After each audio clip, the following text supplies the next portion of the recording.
we spent a lot of nights going down to the cellar or to an air raid shelter, and it was tiring, the blitz, because you did lose a good deal of sleep. And as soon as you heard this warning siren, you knew this is going to be another interrupted night.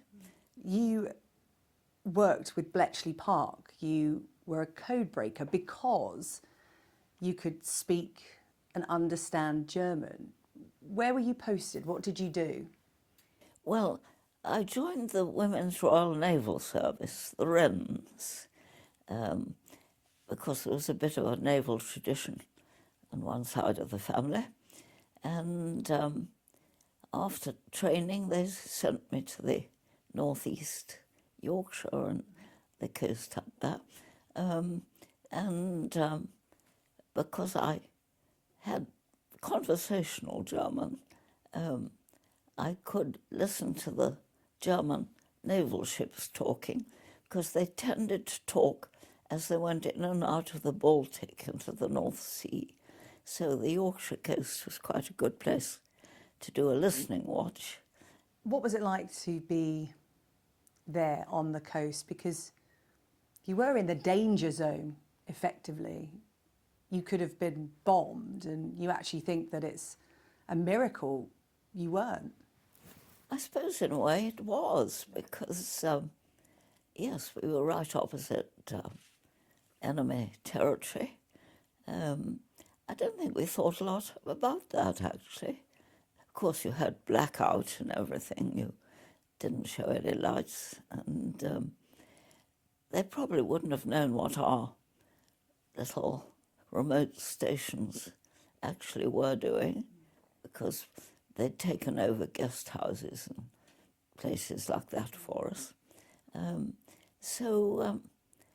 It was could be very boring if there was no traffic that night, or it could be all go and you were writing down as fast as you could, particularly coded messages.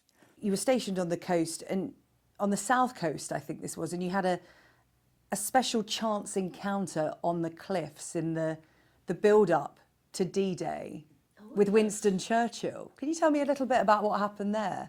Well, I used to like to go and sit in a quiet corner of the cliffs near Dover, if I'd been on a night watch, say.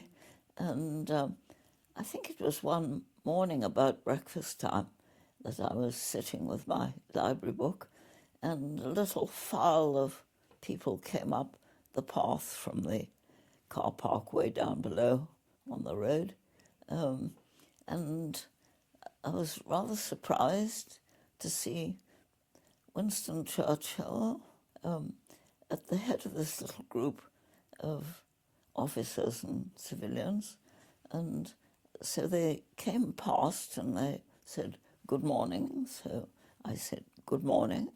And they went and stood on our cliff, looked across at Calais, which was directly opposite the white cliffs over there.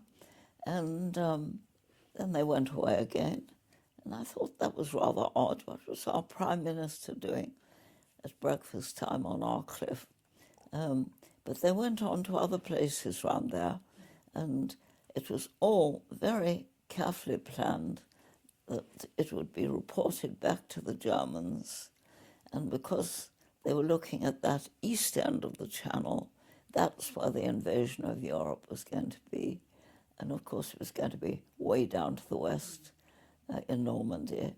So it was a very deliberate ruse, actually. A little bit of history, really. Yeah, and you had a front row seat, you and your library book, just looking for a bit of peace and quiet, and you're there for one of the most pivotal points of the war. What does VE Day mean to you? Well, VE Day meant a great deal because we were, listening to the German occupation of France, and VE Day was very important, but VJ Day was more important for our family because of my father, who'd been taken prisoner in the Far East when he was out there with the British Army. So we still had a few months to wait before the Far East was settled, and he did actually come home. You did keep a small diary, and I'm just interested in this entry from VE Day, which says, "Great tension. Victory announcement expected all day, but it was delayed. Very hot. It has been postponed, and we went to Whitehall and Piccadilly." Then on the 8th, which is of course VE Day, lovely day. Staff only allowed us half a day off. Enormous crowds. Saw royal family and Churchill at the palace. Dined at Prunière and saw all the floodlighting. Lovely. We sort of instinctively headed for the palace because we thought the king would appear, and a lot of people were shouting, "We want the king," and things like that. And they did come out on the balcony, and everybody cheered, and a great feeling of celebration. And they did a sort of walkabout, I think, and met ordinary people in the forces. And, it was a really wonderful time because the war had been going on for, I think, 4 years. And at times you wondered, would it ever end? We've also got a letter from your sister as well. Oh, yes. "My double darling Patsy, isn't this just so wonderful and overwhelming? We knew it was on its way, but wow, it just leaves me feeling mentally exhausted. I wish I had been in London. It must have been," underlined, "colossal." Yes. The enormity of it.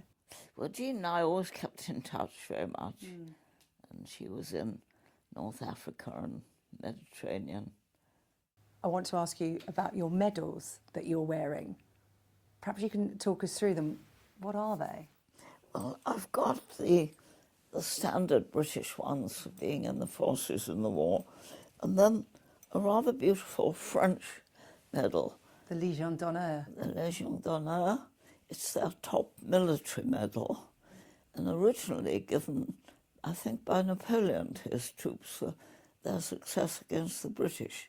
However, the French, very kindly at the end of the war, gave some of us this, I think, for our contribution in the liberation of Europe, really. And, of course, France was occupied for a long time, and it must have been enormously relieved to be independent again. So I think it's a very kind and courteous gesture. They gave some of us a Légion d'honneur, which I do prize.